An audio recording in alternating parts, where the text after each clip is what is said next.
Friends कैसे हैं। आशा करता हूं कि बहुत ही अच्छे होंगे और आपका तैयारी भी बहुत अच्छा चल रहा होगा। ठीक है, आज हम लोग लेकर आ चुके हैं रीजनिंग के अगला प्रेस्टिक सेट जो है 92। ठीक है, यहाँ पे जो है आपका प्रेस्टिक सेट 91 जो है कंप्लीट हो चुका है। यदि आपने नहीं देखा है तो हमारे चैनल पर रीजनिंग का जो है प्ले लिस्ट बना हुआ है, उसमें जाकर देख सकते हैं। ठीक है, जो कि बहुत ही महत्वपूर्ण है। ठीक है, यहाँ पे हम लोग रीजनिंग के शॉर्ट ट्रिक के साथ जो है 15 ठो प्रश्नों को कंप्लीट करेंगे। ठीक है, तो प्लीज़ 15 ठो प्रश्नों को आप लोग जो है कंप्लीट जो है देखना है। ठीक है, और अच्छे तरीके से कोशिश करना है कि आप लोग जो है उसका उत्तर कमेंट बॉक्स में अपने मन से दीजिएगा। ठीक है, जैसा कि आप लोग देख सकते हैं कैसे कैसे प्रश्न होंगे। यदि डी बराबर 34, ई डी बराबर यहाँ पे 87, तो जो है CBI का वैल्यू यहाँ पे बताना है कि CBI बराबर क्या होगा। अगला कह रहा है कि गर्म का संबंध ठंडा से, तो बोलना का संबंध जो है किससे होगा। भाई का जो है संबंध परिवार भाई, परिवार और बहन, इन तीनों का जो है वेन डायग्राम जो है आपको बनाना है। ठीक है, अच्छे तरीके से। ठीक है, तो यहाँ पे जो है अगर आप प्रश्नों को किसी भी प्रश्नों का उत्तर दे सकते हैं तो ज़रूर जो है हमसे पहले कमेंट बॉक्स में बताइएगा वीडियो को रोक कर। ठीक है, नहीं मालूम हो रहा है तो उसके बाद से जो है हम तो इसको हल करने ही वाले हैं। ठीक है, तो आप लोग अच्छे तरीके से इस प्रश्न को समझिएगा। यहाँ पे देखिए प्रश्न क्या कह रहा है आपका यहाँ पे पहला प्रश्न आपके सामने आ चुका है। क्या कह रहा है कि कथन जो है कुछ बढ़ई सुनार होते हैं। ठीक है, कुछ सुनार नाई होते हैं। ठीक है, अब देखिए यहाँ पे जो है थोड़ा सा मैं छोटा कर देता हूँ ताकि आपको दिखाई दे। कहने का मतलब इसमें क्या है, मान के चलिए ये कौन हो गया, बढ़ई। ठीक है, ये बढ़ई को 20 से मैं लिख देता हूँ, बस लिख दिया हूँ। ठीक है, सुनार, बढ़ई कुछ जो है वो सुनार है, इसका कुछ भाग कौन है, सुनार। ठीक है, हम इसको लिख देते हैं यस। ठीक है, सुनार। अब कह रहा है कि कुछ सुनार जो है नाई है। ये सुनार का जो है कुछ भाग, सुनार का कुछ भाग समझ लीजिए। यहाँ पे सुनार का जो है यहाँ पे कुछ भाग कौन है, नाई। ठीक है, यहाँ पे नाई हो गया। अब आते हैं पहला कथन पे, निष्कर्ष पे। कह रहा है कि कुछ नाई बढ़ई हैं। नाई का जो है यन का कुछ भाग बढ़ई में आ रहा है। यहाँ पे देखिएगा ऐसा तो कहीं पे बोला ही नहीं गया है कि नाई का बढ़ई से संबंध है, तो ये गलत है। ठीक है, और दूसरा वाला देखिए कह रहा है कोई बढ़ई नाई नहीं हो सकता। ठीक है, कोई बढ़ई, यहाँ पे देखिए बढ़ई जो है नाई नहीं हो सकता, ये 100% सही है। यही बोला गया है आपका कि बढ़ई जो होगा वो नाई नहीं होगा, ये सही है।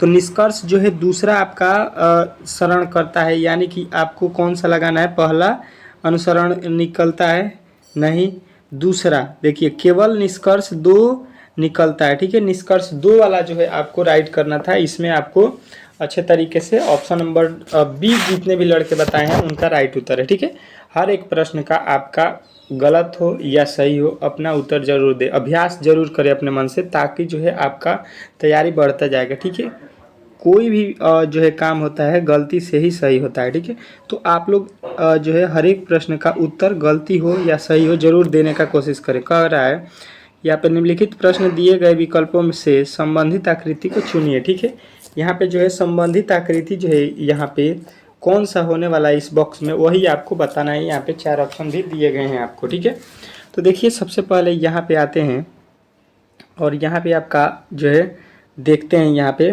कि देखिए यहाँ पे लिखा गया है एक अर्धवृत्त टाइप का। ठीक है, और एक वर्ग भी यहाँ पे दिया गया है। उसके बाद से देखिए यहाँ पे किस प्रकार त्रिभुज दिया गया है, फिर वर्ग दिया गया, फिर त्रिभुज को यहाँ पे मतलब रंग दिया गया है। ठीक है, इसका जो है अनुपात जो है किसके जो है अकॉर्डिंग हो चुका है, इसका जो है ये अनुपात बना दिया है। इसका अनुपात जो है यहाँ पे इन दोनों को मिलाकर यहाँ पे बनाया है एक जो है छठभुज और एक त्रिभुज बनाया है। ठीक है, तो यहाँ पे क्या होने वाला है ये आपको बताना है। ठीक है, तो देखिए यहाँ पे जो है आप लोग देखिएगा, यहाँ पे सवाल में आपको थोड़ा सा लॉजिक लगाना पड़ेगा कि देखिए जो यहाँ पे लिखा गया है, यहाँ पे आप लोग समझिएगा, जो पहला कोठा है उसका टोटल वैल्यू यहाँ पे लिखा गया है। ठीक है, आप लोग देखिएगा कि जो यहाँ पे बन रहा है, देख लीजिए आपका जो यहाँ पे बनाया गया है इस प्रकार करके जो बनाया गया है यहाँ पे चांद समझ लीजिए, इसका जो है आधा भाग काट दीजिए, ठीक है। इसका आधा भाग कर दीजिएगा तो आधा भाग जो है यहाँ पर और यहाँ पे आ जा रहा है, ठीक है। और देखिए इसमें का आधा जो है रंग दिया गया है यहाँ पे लाकर, और यहाँ पे जो वर्ग है इसके बीच में है, ठीक है। तो इस प्रकार यहाँ पे लिखा गया है, ठीक है। वही काम जो है हम इसको करेंगे, ठीक है। इसको यहाँ पे हमको लाना है, ठीक है। इसको यहाँ पे तो किस प्रकार लाएंगे ये आपको यहाँ पे बताना है, ठीक है। देखिए सबसे पहले यहाँ पे अगर हम आते हैं तो देखिए इस वाले वैल्यू को हमको यहाँ पे और जो है इसी प्रकार जो यहाँ पे काट के लिखा गया है यहाँ पे, इसी प्रकार अगर हम इसको यहाँ से काटेंगे तो देख रहे हैं यहाँ से जब काट दीजिएगा तो आपको दो खंडा मिल जाएगा।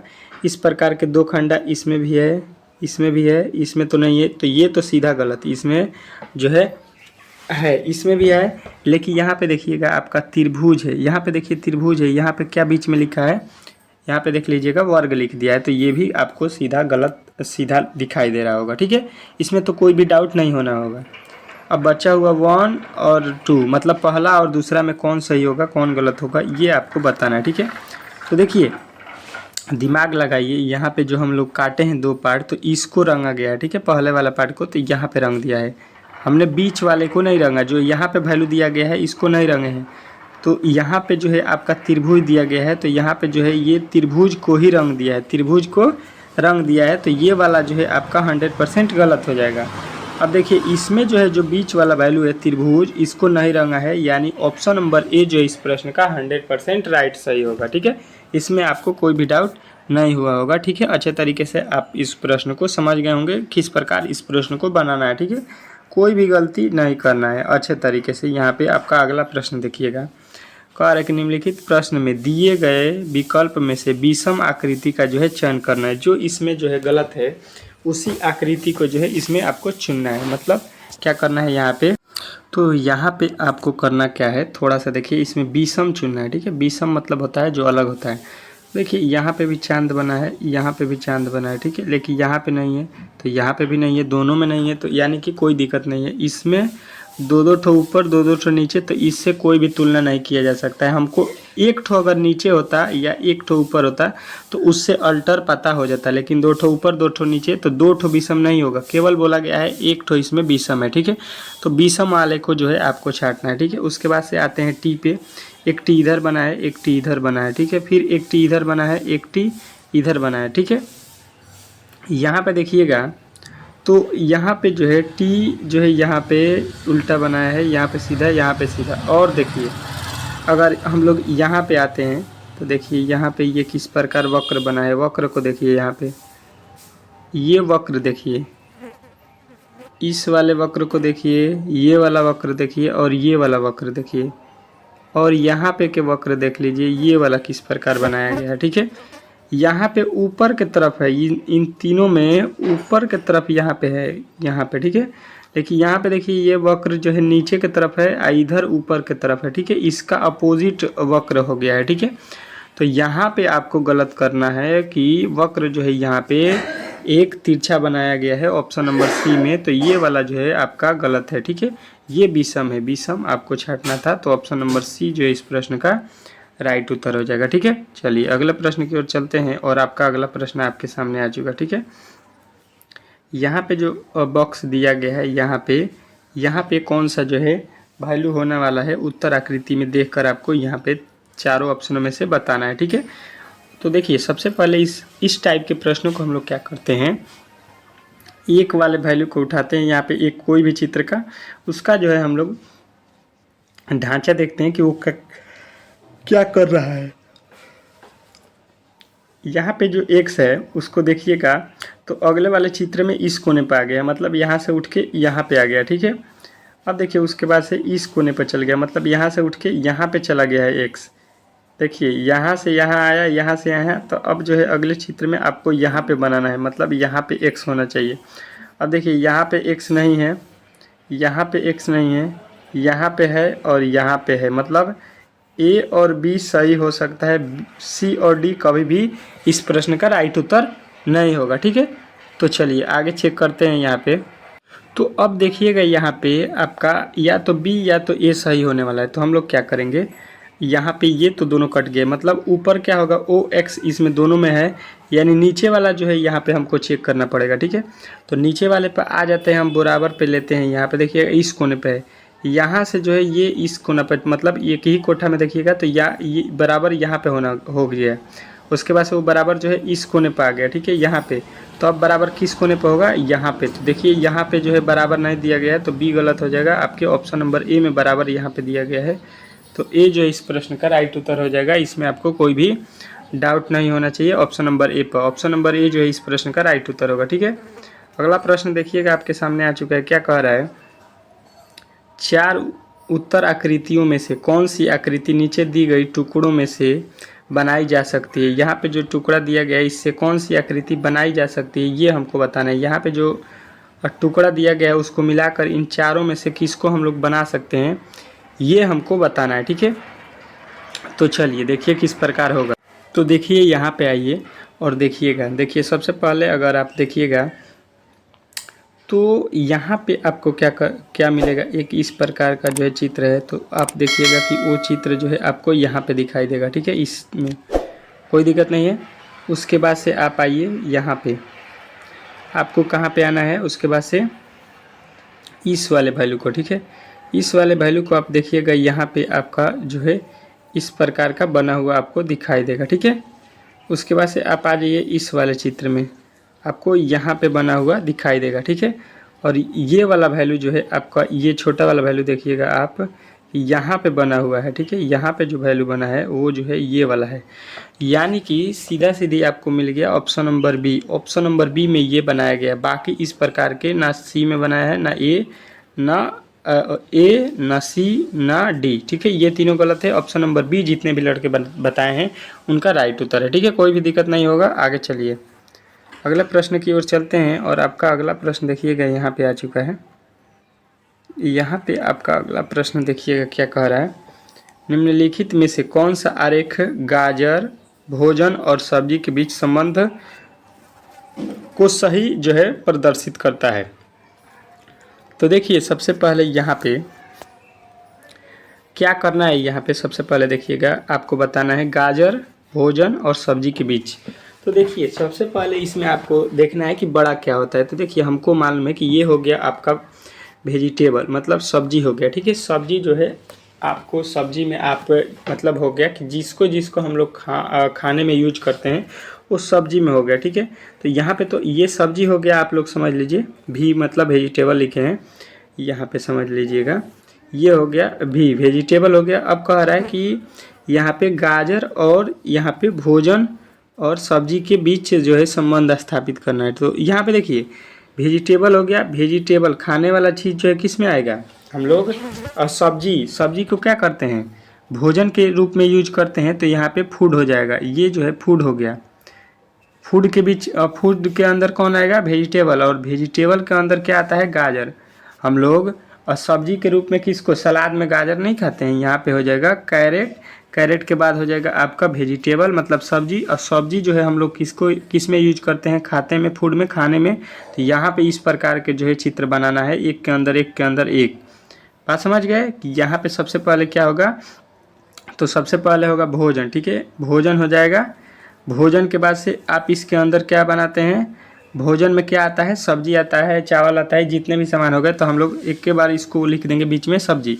सब्जी के अंदर में हम लोग किसका यूज करते हैं, तो यहाँ पे जो है आप लोग गोभी, जितने भी चीज़ खाते हैं उसका, आलू जितने भी है, और उसमें भी आपका क्या आता है, गाजर। गाजर जो है कैरेट, ये जो है सलाद के रूप में हम लोग यूज करते हैं। तो आपके ऑप्शन नंबर ए में दिया गया है इस प्रश्न का राइट उत्तर। ठीक है, इसमें आपको कोई भी दिक्कत नहीं हुआ होगा। ठीक है, समझ गए होंगे। चलिए अगले प्रश्न की ओर चलते हैं, और आपका अगला प्रश्न देखिएगा क्या कह रहा है, अच्छे तरीके से पढ़ लीजिए। नीचे दी गई आरेख पर उन छात्रों को प्रतिनिधित्व करते हैं जो कला, वाणिज्य और अर्थशास्त्र पढ़ते हैं। ठीक है, यहाँ पे 3 तरह के लड़के हैं। ठीक है, जो क्या करते हैं, कला, वाणिज्य और अर्थशास्त्र पढ़ते हैं। ठीक है, कोई दिक्कत नहीं है। आगे देखिए कह रहा है कि आरेख का अध्ययन कीजिए और उन क्षेत्रों को पहचानिए जो उन छात्रों का प्रतिनिधित्व करता है जो कला और वाणिज्य पढ़ते हैं लेकिन अर्थशास्त्र नहीं पढ़ते हैं। ठीक है, अर्थशास्त्र सबसे पहले आपको देखना है, यहाँ पे उसको नहीं पढ़ना है लोगों को। तो यहाँ पे देखिए ये हो गया आपका कौन, ये हो गया आपके कौन सा, देखिए अर्थशास्त्र, ये नहीं पढ़ेगा कोई भी, ठीक है। पूछा गया कि अर्थशास्त्र पढ़ता हुआ आपको नहीं बताना है, तो इसको हम लोग काट देंगे, ठीक है। ये गलत हो गया। यहाँ पे जो है अब जो बचे हैं, आपसे बोला गया है कि यहाँ पे जो है कौन पढ़ना चाहिए, कला और वाणिज्य, ये पढ़े हुए होने चाहिए, लेकिन ये नहीं होना चाहिए, ठीक है। तो ये पढ़ा हुआ नहीं है, तो यहाँ पे जो है आपका, अब देखिए आपके राइट उत्तर यहाँ पे देखिएगा क्या बन रहा है। तो देखिए यहाँ पे देखिएगा, तो ये वाला तो वैल्यू आपका सीधा सीधी कट गया है, ठीक है। तो यहाँ पे बना बचा क्या, BMA, उसमें भी आपको बोला गया है कि यहाँ पे क्या होना चाहिए, कला भी होना चाहिए, वाणिज्य भी होना चाहिए। तो देखिएगा यहाँ से बी तो केवल वाणिज्य पढ़ता है, तो ये भी गलत हो जाएगा। ये तो केवल कला पढ़ता है, वो पूछा गया दोनों पढ़ना वाला, तो केवल यम है, यम जो है आपका राइट उत्तर मिलेगा किस में, तो यम जो है ऑप्शन नंबर सी में दिया गया है। सी जो इस प्रश्न का राइट उत्तर आपको मिलेगा, जो कि आपके ऑप्शन नंबर तीसरा में दिया गया है, ठीक है। अच्छे तरीके से समझ गए होंगे कि केवल आपको बताना था कि वाणिज्य और कला जो है दोनों पढ़ने वाला, शास्त्र उसको नहीं पढ़ना चाहिए, तो ये जो है एम है, ठीक है। अगले प्रश्न की ओर चलते हैं, और आपका अगला प्रश्न देखिएगा, कह रहा है कि अंग्रेजी वर्णमाला में दाएं से 19वें अक्षर के बाएं से 12वें अक्षर पर क्या है, ठीक है। तो सबसे पहले देखिए कि अंग्रेजी वर्णमाला जो है आपका अच्छे तरीके से यहाँ पे देखिए, दाहिने तरफ से 19 और दाएं से 12वां। एक दिन अभी हमने पढ़ाया था कि जब भी राइट हैंड साइड और राइट हैंड साइड हो, या लेफ्ट हैंड साइड और लेफ्ट हैंड साइड हो, तो उसके बीच में हम लोग घटा देते हैं। अगर इसी प्रकार राइट हैंड बोला जाए और राइट हैंड से देखा जाए, तो आपको उसको घटा देना है, माइनस कर देना है, ठीक है। तो यहाँ पे बोला गया है दाहिने से, और फिर बोला गया है दाहिने से। यहाँ पे देखिए दाहिने और दाहिने बोला गया है, तो ये जो है रूल आपको फॉलो करना है कि 19वां है और फिर 12वां है, ठीक है। तो 12 में से 19 जाएगा, कितना हो जाएगा आपका, तो 7 हो जाएगा। 12 में से 19 जाता है कौन, क्या होता है, 7। अब देखिए अंग्रेजी वर्णमाला में दाएं से 19वां और दाएं से 12वें अक्षर जो है क्या है, देखिए यहाँ पे हो जाएगा 7वां, ठीक है। तो देखिए यहाँ पे अब देखिए इधर से और इधर मान लीजिए ABCD इस प्रकार लिखा जाए, यहाँ पे ABCD, यहाँ पे करते करते Z हो जाए यहाँ पे। तो यहाँ पे देखिए कह रहा है कि बाएं से जो है आपको बताना है, तो देखिए यहाँ से तो है ये दाहिने है, ये तो दाहिना साइड है, ये वाला कौन है, दाएं साइड है, और ये है बाएं, ठीक है। तो ये कहा गया कि दाएं से जो है 19वां और बाएं से इतनावा है, तो अब इसको हम बाएं से चेंज करेंगे, क्योंकि दाहिने से जो है ये लिखा गया है, तो इसका अपोजिट हो जाएगा बाएं।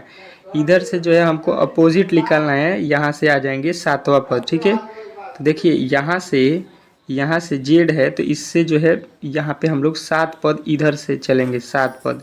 तो 7 पद मतलब टोटल संख्या होता है कितना, ABCD में 26 और 1 जोड़ लीजिएगा 27, क्योंकि टोटल संख्या निकालने के लिए उसमें से 7 घटा दीजिएगा, तो आपका 20वां पद हो जाएगा दाहिने तरफ से। तो यहाँ पे 20वां पे कौन सा अक्षर होता है, टी जो है आपको बताना है कि टी जो है वह शब्द है जो 19वें अक्षर के दाएं से और 12वें अक्षर के दाहिने से है, ठीक है। टी जो है इस प्रश्न का राइट उत्तर होगा, जो कि ऑप्शन। चलिए यहाँ पे आपका अगला प्रश्न देखिएगा, कह रहा है कि यहाँ पे 5 पुस्तकें ABCD और E एक मेज पर जो है यहाँ पे मेज पर रखी हैं। यदि A जो है A को E के नीचे, C को D के ऊपर, B को A के नीचे तथा D को E के ऊपर रखा जाए, तो निम्नलिखित में से कौन सी पुस्तक तल पे जो है स्पर्श करेगी। सबसे मतलब निचला वाला भाग जो है आपको बताना है कि पुस्तक टेबल पर जो है सबसे नीचे जो है कौन सी पुस्तक रखी है, ठीक है। अगर इस प्रकार के जो है आपके पास टेबल जो है, तो इस टेबल पर जो है यहाँ पे कौन सा जो है आपका जो है टेबल पर बुक होगा, ये आपको बताना है, ठीक है, सबसे नीचे। उसके बाद से यहाँ पे ऊपर जो है बहुत सारी किताबें धरी हुई हैं, ठीक है। निचला वाला बताना है, तो सबसे पहले आप लोग यहाँ पे देखिएगा, अच्छे तरीके से ध्यान दीजिएगा। चलिए मान लीजिए कि यहाँ पे आपका प्रश्न क्या करे, यदि ए को ई के नीचे, ए जो है ई के नीचे है, यहाँ पे ई हो गया, इसके नीचे कौन होगा, ए। सी को डी के ऊपर, बी को ए के नीचे, बी जो है ए के नीचे है, बी जो है ए के नीचे है, ए के नीचे यहाँ पे बी हो गया, ठीक है। अब देखिए कह रहा है बी ए के नीचे तथा डी को ई के ऊपर, ई के ऊपर यहाँ पे डी हो गया, रखा जाता है। निम्नलिखित में से कौन सी पुस्तक मेज के जो है स्पर्श कर रही है। अब देखिए यहाँ पे जो बोला गया है कि ए जो है ई के नीचे, ये भी हो गया। सी जो है डी के ऊपर है, सी जो है डी से ऊपर है, तो यहाँ पे आ जाएगा सी। अब यहाँ पे अगर मेज होगा, ये मेज है, तो यहाँ पे पांचों पुस्तकें हमने लोग रख दिया। सबसे नीचे है बी, बी से ऊपर ए से ऊपर ई से ऊपर डी, डी से ऊपर सी। अगर सबसे ऊपर पूछता है कि मेज से सबसे ऊपर पे जो है आपने किस जो है किताब को रखा है, तो आप लोग बताते हैं कि सी जो है आपने पुस्तक को रखा है। लेकिन यहाँ पे प्रश्न पे पूछा है कि टेबल पे जो है किस किताब को हमने स्पर्श कराया, मतलब टेबल पे जो है किस पुस्तक को हमने रखा है। तो ये टेबल हो गया, इस पे कौन से पुस्तक रखा है, तो आप बोलिएगा ऑप्शन नंबर जो है बी। देखिए पुस्तक बी जो है हम लोगों ने रखा है, तो पुस्तक बी जो है आपके ऑप्शन नंबर जो है ऑप्शन नंबर बी में दिया गया है बी। तो बी जो है इस प्रश्न का 100% राइट उत्तर होगा। ठीक है, चलिए यहाँ पे जो है आप लोग समझ गए होंगे कि इसको किस प्रकार बनाना था। ठीक है, इस प्रकार के जो है डेली ये क्लास आपको शाम के जो है 6 PM पे जो है शाम को ये चलता है। ठीक है, 6 PM जो है यहाँ पे 6 PM पे जो है ये क्लास होता है। 6 PM शाम को डेली ये क्लास 6 PM पे होता है। तो आप लोग इस क्लास से जुड़ना ना भूलें। और चैनल पर नए आए हैं रीजनिंग सीखो चैनल पे, तो प्लीज़ इसको सब्सक्राइब कर लीजिए और बेल आइकन को दबा दीजिए, ताकि जैसे मैं ये शाम को क्लास चालू करता हूँ तो सबसे पहले नोटिफिकेशन आप तक चला जाए। क्योंकि ये जो है आगामी किसी भी परीक्षा के लिए बहुत ही महत्वपूर्ण है, यदि आपके पेपर में रीजनिंग के प्रश्न पूछे जाते हैं तो। ठीक है, चलिए मिलते हैं बहुत ही जल्द एक और कड़क वीडियो के साथ। तब तक के लिए आपसे विदा चाहता हूँ। चलते हैं, मिलते हैं बहुत ही जल्द अगले वीडियो में। तब तक के लिए धन्यवाद।